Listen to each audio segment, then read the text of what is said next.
Hey guys, my name is Darren and today I have a crazy story for you. This week's giveaway is for these stylish headphones. To enter, just comment and subscribe. Enjoy the video. The fourth encounter wasn't bad. The cop was polite. You see, when I got my license and started driving to work, I was taking back roads and going really slow. I was going down this country road around 5 a.m. and this road had two three-way stops on top of each other. They were at least 20 yards or less from each other. Also, the speed limit was 20 on that road. I would do 15 on that road. Slowly crawl up to the stop sign, stop completely for only a second, and slowly roll on by. An actual nice cop that was hiding in the bushes with his motorcycle pulled me over. He explained that everyone must stop completely at a stop sign.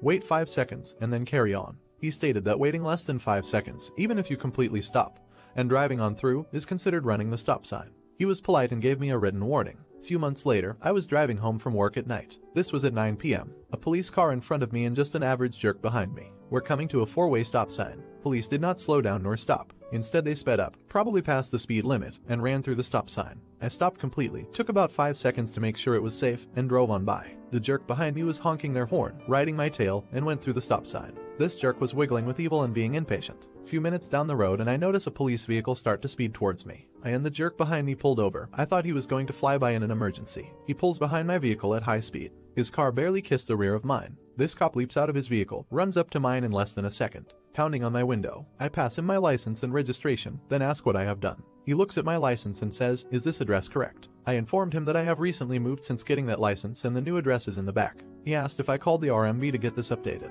I replied that the RMV told me to place a sticker on the back with the new address because they do not update licenses. He first accused me of lying and then stated that as soon as someone moves to a new location, they must get a new license with that address. By the way, this cop was young, like early 20s, and had a very rude, unprofessional attitude. He went back to his vehicle and brought me a ticket for $120 for running the stop sign because he saw that I received a warning a few months back from another cop. He said at high speed and in less than a minute, I can go online or RMV to pay it and mail it in with this envelope that he gave me to appeal it. Then he said that he doesn't care what I do with it. He quickly ran back to his vehicle and started driving down the road at high speed. I did not get a chance to ask any questions nor talk with him. I was going to pay it and say fine. First, all my friends and family demanded that I appeal it, since I did nothing wrong and that it was wrong of him to do. So I started the appeal process. Second, I don't think dashcam exists yet. But I started taking my small camera that could record up to an hour and setting it up in the front of my car like a dash cam. Except, I would keep it hidden so people couldn't see it. 2 months later I got the court date. When it was the final day for court, I went in with a suit and tie. My goal was to plead not guilty, tell my story, and hope for the best. Well, the cop did not show. The court called the cop's police station and the chief answered. Supposedly, the cop was dead. Not sure of the story, but rumors stated that the cop was killed by someone he was after. Some criminal or something was lucky enough to take him out. Without the cop, the judge heard my case and appealed the ticket. I am the type that will feel bad and sad when someone dies. But I was wiggling out of joy thinking how lucky this was. Hey guys, let me know in the comments what you're thinking about this story. Lazy teacher equals LT. My boyfriend equals BF. Fellow classmate equals FCM. In our sophomore year of high school, me and my BF had history classes but right across from each other. My teacher was pretty chill and I was okay in that class. I'm bad at history. However, my BF's teacher was the opposite. He would always tell me that she was lazy, useless, unprofessional, and that she basically didn't care that she was a teacher, and that the only time she cared about her job and talking to students was to either dress code them for the dumbest details or to just belittle them in front of their face. My BF is really good at history and it was a surprise that he was always failing her class. He told me that every time someone needed help or asked about their grades, she would ignore them or tell them solve it on your own.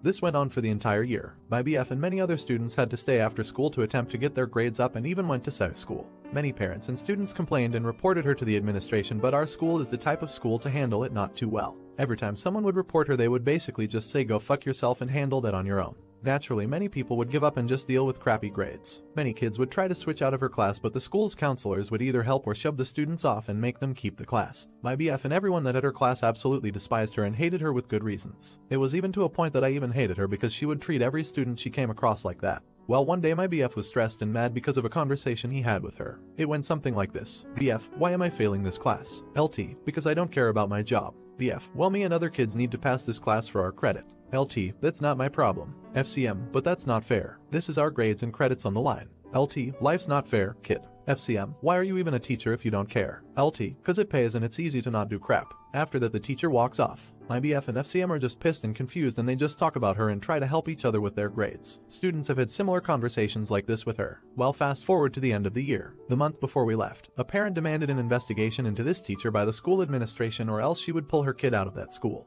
This was a big deal to our school because our school gets money for every kid that's there. And losing a kid means losing money. And the counselors talked to kids about grades, and they found out that everyone that had LT class was failing. The counselors obviously brought this up to the administration's attention. After this, the administration did start an investigation. They called students up in the office one by one to discuss the teacher and their grades. Then when they called up my BF, they discussed everything they had to do, but my BF had also informed them of her dress coding kids for no reason, how she does not care for her job, and how she talks down to them and makes them feel like crap or dumb. They also discussed the conversation they had with FCM. After they were done, they called up the hero to the office and talked to him. He came back and found out FCM was a straight-A student and has always been since freshman year. The office saw this and found it strange that every kid was failing her class, even in the rest of her class periods. So this continued until every student had been called up. The last week of school came and the administration came into the class to call her out to the hallway. She went into the hallway and got chewed out. They called her out on everything she did to the kids, and later on I heard that teachers even made reports on her for not doing her job properly and creating a toxic education environment for the students. Keep in mind, everyone in the class could hear them talking to her in the grand final words, "You're fired." I remember my BF telling me that everyone grinned from ear to ear when justice was served. The last thing they dealt with was when she went back in the room to collect her things. Students were laughing and making comments like, "Will you help us with our grades now?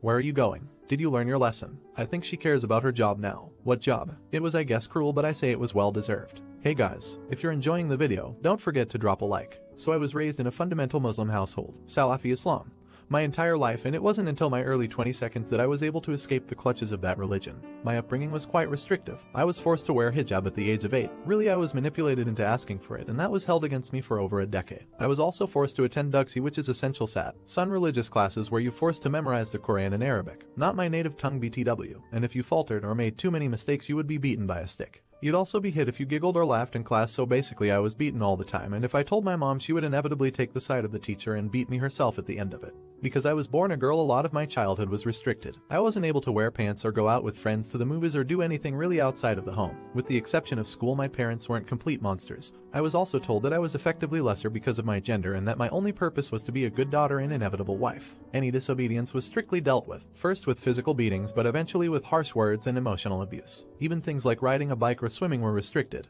which sucked as I was very athletic growing up. Inevitably in my teens I rebelled hard. The catalyst was that I was in honors courses in HS and had great grades, but I was struggling in math. 85% plus average in all my courses, but sadly only a 73% in math. And my mother promised that I could have my first ever birthday party. Sweet 16 seconds were super trendy when I went to school, and growing up it was harem to celebrate birthdays, so I never had any presents or parties or even a HBD, so at the time this felt like a hill worth dying over. If I could get my math grade high enough. I was about 2% shy of the grade my parents wanted me to make. So instead of a party, I was allowed to obtain my learner's permit with no driver's training or opportunity to learn on their cars, so the license was effectively useless. At that point I realized that my family would always move the goalposts, and that asking for permission would get me nowhere. I had an older brother who did terribly in school, and he would never get punished but would rather be celebrated whenever he would do even the smallest thing right. If he got a most improved award we would go out to celebrate, but if I had only English, humanities awards, my mother would be disappointed that I didn't get better awards in math, sciences, and just sigh and wish that my more successful classmates were her kids instead. Despite having a summer job, I was never allowed to buy my own clothes. I was never allowed to go out with friends to the movies or do anything innocent, so I decided I would stop caring to ask, and would just do them. That culminated in my family sending me to their country of origin after discovering that I had drank alcohol when I was 17.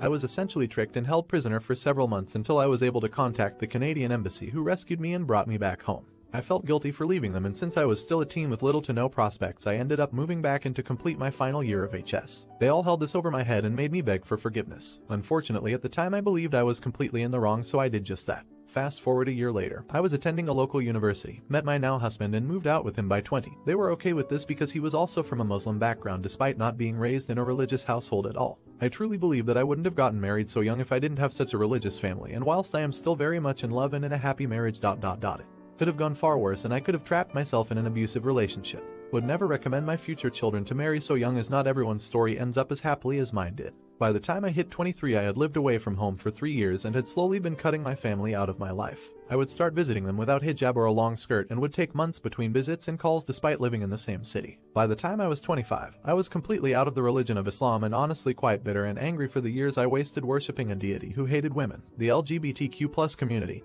and basically anyone who wasn't a true Muslim. So I refused to keep in contact with my family, even going as far as to move, but did not change my number. I felt bad for cutting off all members of my family as I was honestly not strong enough for the confrontations and the manipulations and figured that a full cutoff was best. Sadly, this meant my own siblings were cut off as well. I attempted at 27 to get back in touch with my older brother, but he was angry and felt that I abandoned him, so he had some really cruel words to say, so I decided to stop trying. Another year or so has gone by and I messed up by picking up the phone the other day after several missed calls from a new number. I have a rule to always pick up if the same number calls back more than once in the event that someone I know or care about might be in trouble. It was one of my uncles who wanted to reopen our relationship. This uncle was one that was a bit of a kindred spirit and felt more human in a sense.